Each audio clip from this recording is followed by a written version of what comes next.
ವಾಗಿ ಬಹಳ ಪ್ರೀತಿಯಿಂದ ಗಣೇಶನಲ್ಲಿ ನಾವು ನಿವೇದಿಸಿಕೊಳ್ತೇವೆ. ಆ ಗಣಪತಿ ಕೂಡ ಹಾಗೇನೆ, ಅವನು ವಿಘ್ನ ನಿವಾರಕ. ಅವನಲ್ಲಿ ಒಂದು ಬೇಡಿಕೆಯನ್ನ ಇಟ್ಟರೆ ಸಾಕು, ಅವನು ಅದನ್ನು ನಿವಾರಿಸ್ತಾನೆ ಅನ್ನೋ ಒಂದು ಅನನ್ಯ ನಂಬಿಕೆ ನಮ್ಮೆಲ್ಲರಲ್ಲಿ ಇದೆ.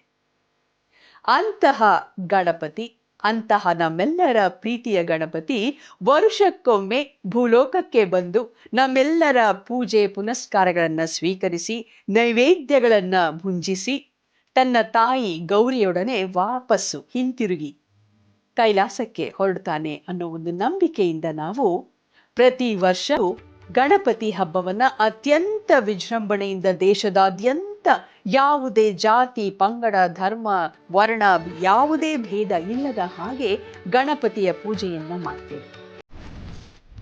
ಜೊತೆಗೆ ಈ ಗಣಪತಿ ಹಬ್ಬದ ವಿಶೇಷತೆ ಏನಂತಂದ್ರೆ, ಅದು ಕೇವಲ ಮನೆಯವರಿಗೆ ಮನೆ ಮಟ್ಟಿಗೆ ಮಾತ್ರ ಸೀಮಿತವಾಗದೆ ಬೀದಿ ಗಲ್ಲಿ ಏರಿಯಾ ಲೇಔಟ್ ಸಂಘ ಸಂಸ್ಥೆ ಹೀಗೆ ಚಿಕ್ಕ ಗಣಪತಿ ದೊಡ್ಡ ಗಣಪತಿ ಬೃಹತ್ ಗಣಪತಿ ದೊಡ್ಡ ಗಣಪತಿ ಹೀಗೆ ಎಲ್ಲ ಆಕಾರದಲ್ಲಿ ಕೂತು ನಿಂತು ಪೂಜೆಯನ್ನ ಸ್ವೀಕರಿಸುವಂತಹ ಅತ್ಯಂತ ಪ್ರಿಯವಾದ ದೇವರು.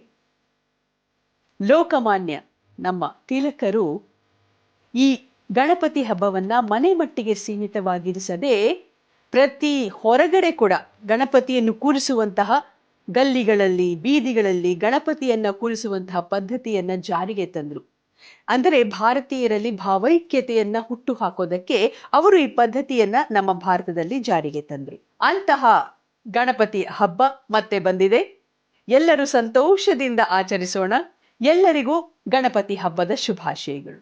ಮಹಾಗಣಪತಿ ಇದೆಯಲ್ಲ, ಆ ಮಹಾಗಣಪತಿಯ ರೂಪ ಕೇವಲ ಬಾಹ್ಯ ರೂಪವಲ್ಲ, ಅದೊಂದು ಆಂತರಿಕ ಶಕ್ತಿ. ಅದು ಜೀವನಕ್ಕೆ ಒಂದು ಸಂದೇಶವನ್ನ ನೀಡುವಂತಹ ಶಕ್ತಿಯನ್ನ ನೀಡುತ್ತೆ. ಜಗತ್ತನ್ನ ಜನರು ನೋಡೋ ಬಗೆ ಅವರವರ ದೃಷ್ಟಿಕೋನಗಳನ್ನ ಆಧರಿಸುತ್ತೆ. ದೃಷ್ಟಿಕೋನಗಳು ವೈಯಕ್ತಿಕ ಜೀವಾನುಭವಗಳು ಮತ್ತು ಸುತ್ತಲಿನ ವಾತಾವರಣಗಳ ಪ್ರಭಾವವನ್ನ ಒಳಗೊಂಡಿರುತ್ತೆ. ನಾವು ಕೂಡ ಗಣಪತಿಯನ್ನ ನೋಡುವ ಬಗೆ ಕೇವಲ ಮೇಲ್ನೋಟದ ನೋಟಕ್ಕೆ ಮಾತ್ರ ಅಲ್ಲದೆ ಆಂತರ್ಯದ ಅನುಭವಗಳ ಮಂಥನವನ್ನ ಮಾಡಿ ಒಳ ದೃಷ್ಟಿಯಿಂದ ನೋಡಿದರೆ ಗಣಪತಿಯಿಂದ ಕಲಿಯೋದು ಬಹಳಷ್ಟಿದೆ. ಗಣಪತಿಯ ಕಣ್ಣು ಸಣ್ಣ ಕಣ್ಣು ಸೂಕ್ಷ್ಮ ದೃಷ್ಟಿಯ ಸಂಕೇತ.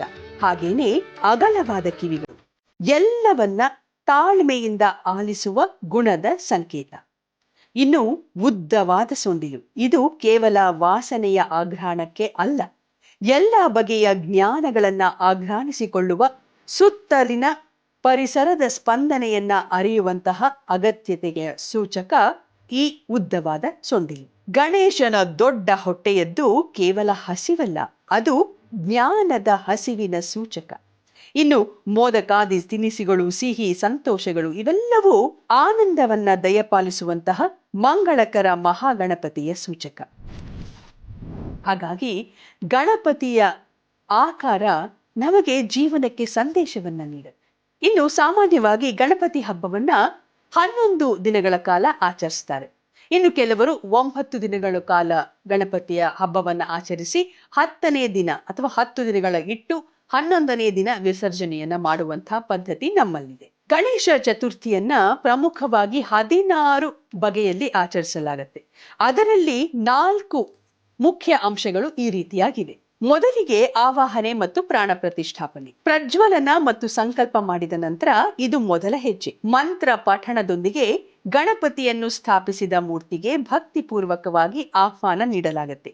ಇದು ಮೂರ್ತಿ ಅಥವಾ ಪ್ರತಿಮೆಯನ್ನ ಪ್ರತಿಷ್ಠಾಪಿಸುವ ಆಚರಣೆ. ಷೋಡಶೋಪಚಾರ ಪೂಜೆ, ಇದು 16 ಬಗೆಯ ಪೂಜಾ ವಿಧಾನಗಳನ್ನ ಒಳಗೊಂಡಿರುತ್ತೆ. ಈ 16 ಬಗೆಯ ಉಪಚಾರಗಳು ಯಾವುದು ಅಂತಂದ್ರೆ, ಗಣೇಶನ ಪಾದಗಳನ್ನ ತೊಳೆಯೋದು, ನಂತರ ವಿಗ್ರಹವನ್ನ ಹಾಲು ತುಪ್ಪ ಜೇನುತುಪ್ಪ ಮೊಸರು ಸಕ್ಕರೆಯಿಂದ ಕೂಡಿದ ಪಂಚಾಮೃತ ಅಭಿಷೇಕ, ನಂತರ ಪರಿಮಳಯುಕ್ತ ಎಣ್ಣೆ ಹಾಗೂ ಗಂಗಾಜಲದಿಂದ ಅಭಿಷೇಕ ಮಾಡೋದು, ನಂತರ ಹೊಸ ವಸ್ತ್ರ ಹೂವುಗಳು ಅಕ್ಷತೆ ಕಾಳು ಹಾರ ಸಿಂಧೂರ ಮತ್ತು ಚಂದನದ ಜೊತೆಗೆ ಗಣೇಶನನ್ನ ಅಲಂಕರಿಸಿ ಮೋದಕ ವೀಳ್ಯದೆಲೆ ತೆಂಗಿನಕಾಯಿ ಧೂಪ ದೀಪ ಸ್ತೋತ್ರಗಳು ಮಂತ್ರಗಳನ್ನು ಪಠಿಸುವ ಮೂಲಕ ಪೂಜೆಯನ್ನ ಮಾಡೋದು. ನಂತರ ಬರೋದು ಉತ್ತರ ಪೂಜೆ. ಈ ಆಚರಣೆಯನ್ನ ವಿಸರ್ಜನೆಗೆ ಮೊದಲು ನಡೆಸಲಾಗುತ್ತೆ. ಅತ್ಯಂತ ಸಂತೋಷ ಭಕ್ತಿಯಿಂದ ಎಲ್ಲಾ ವಯೋಮಾನದ ಜನರು ಈ ಉತ್ಸವದಲ್ಲಿ ಭಾಗವಹಿಸ್ತಾರೆ. ಜನರು ಹಾಡ್ತಾರೆ, ನೃತ್ಯ ಮಾಡ್ತಾರೆ, ಮಂತ್ರಗಳ ಪಠಣವನ್ನ ಮಾಡ್ತಾರೆ, ಆರತಿಯನ್ನ ಮಾಡಿ ಹೂವುಗಳ ಜೊತೆ ಗಣೇಶನಿಗೆ ವಿದಾಯವನ್ನ ಹೇಳುವಂತಹ ಈ ಉತ್ತರ ಪೂಜೆ ವಿಶೇಷವಾಗಿ ಆಚರಿಸಲ್ಪಡುತ್ತೆ. ಗಣಪತಿ ವಿಸರ್ಜನೆ. ಮುಂದಿನ ವರ್ಷ ಜ್ಞಾನ ರೂಪಿಯಾಗಿ ಭಗವಂತ ಮತ್ತೆ ಹಿಂತಿರುಗಲಿ ಅಂತ ಹಾರೈಸಿ ಗಣೇಶನ ಮೂರ್ತಿಯನ್ನ ಜಲ ಮೂಲಗಳಲ್ಲಿ ವಿಸರ್ಜನೆ ಮಾಡಲಾಗುತ್ತೆ. ಹಿರಿಯರು ಮಾಡಿದಂತಹ ಪ್ರತಿ ಆಚರಣೆಗಳ ಹಿನ್ನೆಲೆಯಲ್ಲಿ ತಾತ್ವಿಕವಾಗಿ, ಆಧ್ಯಾತ್ಮಿಕವಾಗಿ, ವೈಜ್ಞಾನಿಕವಾಗಿ ಅನೇಕ ಹಿನ್ನೆಲೆಗಳು ಇರುತ್ತೆ. ಅವೆಲ್ಲವನ್ನ ಅರಿತು ನಾವು ಹಬ್ಬಗಳನ್ನ ಆಚರಿಸ್ಬೇಕು. ಅದನ್ನ ಆಚರಿಸ್ತಾ ಅದನ್ನ ನಾವು ನಮ್ಮ ಮುಂದಿನ ಪೀಳಿಗೆಗೂ ದಾಟಿಸ್ಬೇಕು. ನಮ್ಮ ಮುಂದಿನ ಪೀಳಿಗೆಯವರು ಕೂಡ ಇದನ್ನ ಮುಂದುವರಿಸ್ಕೊಂಡು ಹೋದ್ರೆ ಮಾತ್ರ ನಮ್ಮ ಸಂಸ್ಕೃತಿ, ನಮ್ಮ ಬಾಂಧವ್ಯಗಳು, ನಮ್ಮ ಆಚರಣೆಗಳು ನಮಗೆ ಉಳಿಯತ್ವೆ. ಇನ್ನು ವಿವಿಧ ಪ್ರದೇಶಗಳಲ್ಲಿ ವಿವಿಧ ರೂಪಗಳಲ್ಲಿ ಗಣೇಶನನ್ನ ಪೂಜೆ ಮಾಡಲಾಗುತ್ತೆ. ಮಧುರೈನಲ್ಲಿ ವ್ಯಾಘ್ರವಾದ ಗಣೇಶನಾಗಿ ಕಾಣಿಸ್ಕೊಳ್ತಾನೆ.